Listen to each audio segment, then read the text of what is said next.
tiny island called Masculine off the coast of Vanuatu. Vanuatu is a small island country in the South Pacific Ocean. I grew up surrounded by the sparkling blue sea and tall green trees. I went to school like the other kids but didn't enjoy it. I wasn't a good student. I received the worst grades in my class. My father knew I didn't like school, but he still had a simple dream for me. Just finish 6th grade. Learn to read and write your name. That's enough. I'll never forget one day in 6th grade. We were taking a test. My teacher looked at my paper and sighed. John, you'll never change. You're wasting your parents' money. You have no purpose. Then she threw my books out the window and told my classmates to laugh at me. I had to run outside to pick up my books while everyone watched. That moment broke something in me. I felt worthless. But deep down, something told me not to give up. Later that year, a classmate joked, John, when you fail your exams and stay on the island, I'll hire you to fish for me.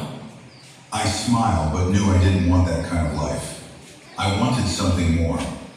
One day, my older brother, who had become a Seventh-day Adventist, gave me a Bible verse to learn. Remember the Sabbath day to keep it holy.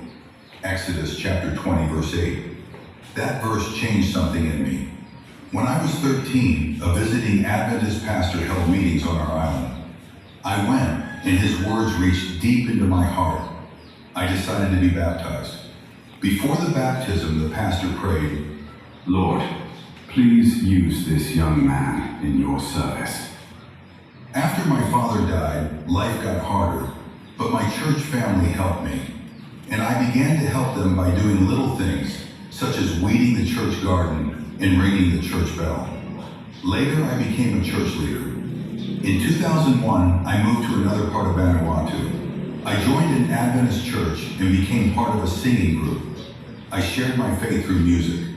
I wasn't good at talking in front of people, but when I sang, I still felt like I was telling others about Jesus. One day I went back to my island. A pastor there invited me to help him with some Bible meetings. I sang hymns each evening.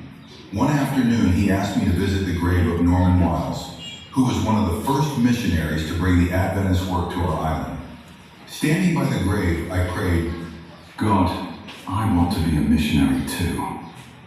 I didn't really know what a missionary was, but I wanted to help people know Jesus. Later, I had a dream. I learned that God wanted me to go to Torres, a group of islands where no Adventists lived. I had no money and didn't know anyone there.